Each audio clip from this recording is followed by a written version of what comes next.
What's good, Zelda crew? D-Rock here, and Breath of the Wild still to this day is consuming so much of my time, and after all these years, I finally got the Triforce of Courage from the goddess Hylia herself in order to attempt the Trial of the Sword DLC on Master Mode.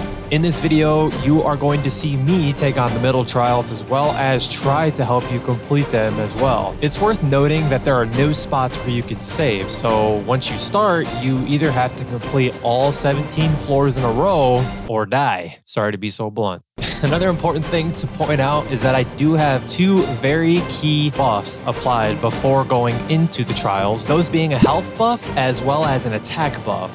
These buffs will tremendously help you take on these middle trials, if not all three of the trials. I will give more detail on those recipes in the description box below. Let's do this.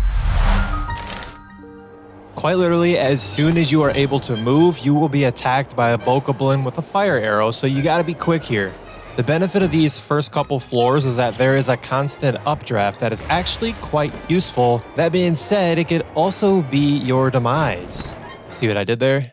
Take the updraft to the left here and take these bokoblins out in any way you'd like, honestly. I use the bombs a lot, but the beauty of Breath of the Wild is that you can literally kill these enemies in about 1,000 different ways. I'm gonna leave that one up to you, Zelda crew. Another important thing to note here is that the edge is your friend. If you can knock the enemies off the edge, it makes things way easier. However, the caveat to this strategy is that you lose the weapons that the bokoblins were using. That again is a choice that you need to weigh there and kind of make your own decision. Zelda crew, be sure to pick up any weapons or items that are along the walls on any of the floors, because depending on your progress in the game or how many Korok seeds you've collected, how many inventory slots that you have, you can hold a decent amount of weapons, which will only make completing these trials that much easier for you. Destroying all boxes is critical in my opinion, as well because the loot you're going to receive will help you complete these trials. Now, the only other thing I'd like to mention on this floor, Zelda crew, as well as all 17 floors pretty much, is to make sure you search high and low for any treasure chests and weapons. This is only going to help you going forward, trust me.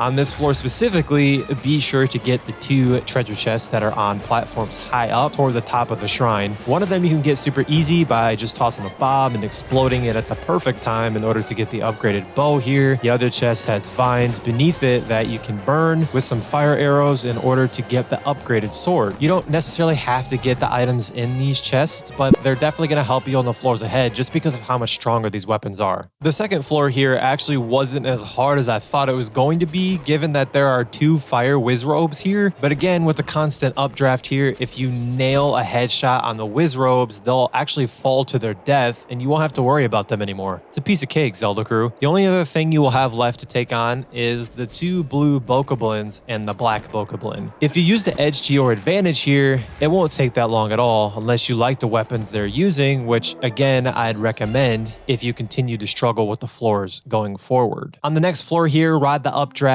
up as high as you can and try to take out this bokoblin before he alerts his friends of your presence. If you can't get to him before he sounds the alarm, it's totally fine. It'll just make things a little more difficult on this floor. You'll see exactly what I mean.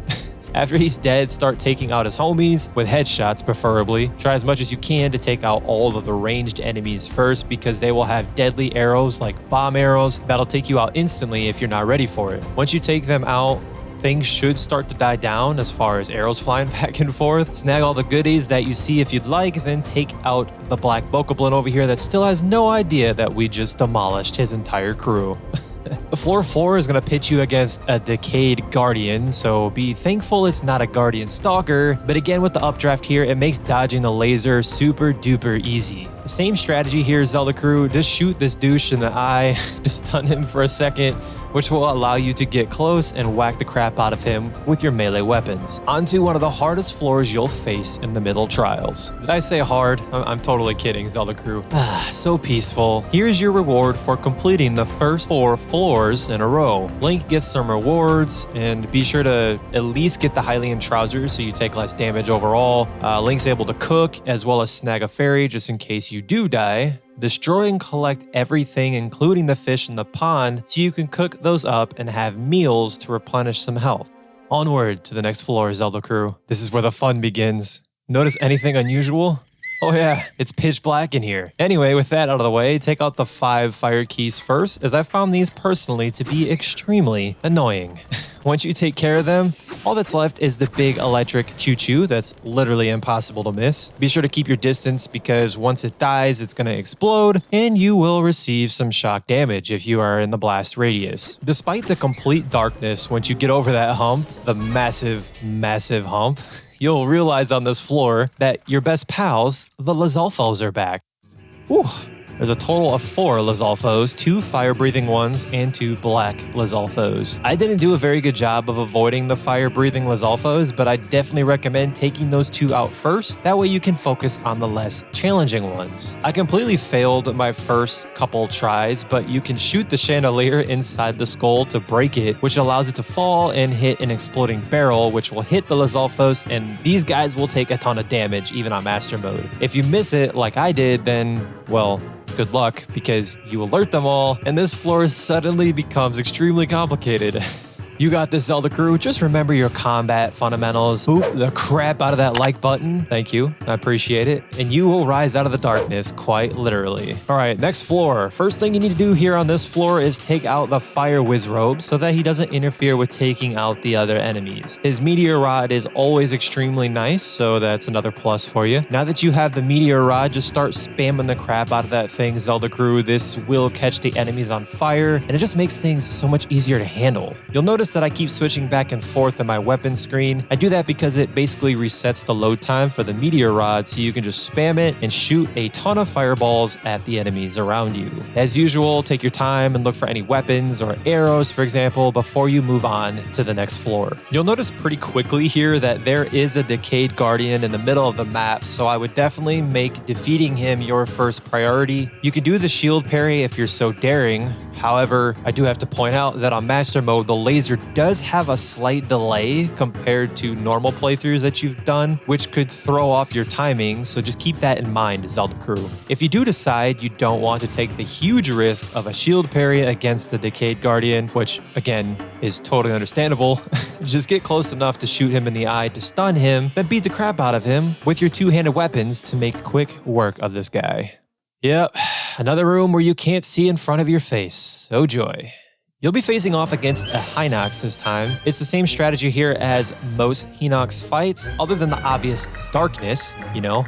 Utilize stasis to freeze him in his tracks, then shoot the eye. You know, typical Zelda fashion, man. Once you take him out, head on to the next floor. Ah, yet another chance to collect your thoughts. Aren't these rest stops so beautiful? Be sure to sneak up on the fairies here, collect all of the goodies. You know the drill, Zelda crew. At this point, your buffs might start to wear off, so be sure to prepare for that and plan in advance for the next couple floors coming up. On this next floor, the biggest piece of advice I have for you, Zelda crew, is just to keep moving. Move from right to left, trying to hit the closer Guardian Scouts first, then move towards the back and take those Guardians out last. Remember, just keep swimming. I mean moving. There is a treasure chest here with 10 arrows in it, just in case you're running low. Zelda crew, this floor almost knocked me out. So the strategy that sort of worked for me is to find the magnetic block that's hiding in a corner here and use that as a shield or a weapon, whichever works for you personally. I managed to use it for both. If you are more skilled at Breath of the Wild than I am, and clearly that's pretty obvious, I'm not that great, you can lure one of them into a corner and fight them one by one, but it's so brief, they're so fast that I really don't recommend this strategy because the scouts just find you, and it's ridiculous how fast they find you. At least they did for me. Did I mention I struggled really hard on this floor? Let me know in the comments how it went for you. Floor 14 pits you up against 4 Guardian Scouts at different ranks. If it is possible, try and take out the Guardians on the platforms first without being spotted by the Guardians on the platform you start out on. I always recommend taking out longer ranged enemies first, no matter what. Yes, even the Guardians. You can utilize Cryonis if you'd like. These could sort of act like a shield for you, or as a way to distance yourself from the Guardians on the main platform here. Of course, the other option, which is the one I took, is to push the dudes into the water. Just poke them with your staff or hit them with your two-handed weapon. Any of those will do the trick. Another key thing that I want to point out is make sure you collect their guardian weapons because you are more than likely going to want to use them on the next couple floors. You're going to be facing off against 2 level 2 guardian scouts on this floor. Biggest thing here is to try and focus on one of them at a time. Once they start to charge and spin at you, try and get behind a pillar so they run into it and get knocked out very briefly. Using the guardian weapons on these guys does way more damage, which is why I recommended on the last floor to pick them up. A test of strength for the final floor of the middle trials. The tactics are the same as for any level 3 guardian scout. Use your guardian weapons if you have them, then utilize your side jumps, backflips to land flurry rushes to absolutely destroy this guy. All flurry rushes should be easy to time, all except when the guardian attacks you with an axe. For some reason, I can never land the flurry rush on that. This is the last floor with enemies, so go all out and use every weapon you have if needed.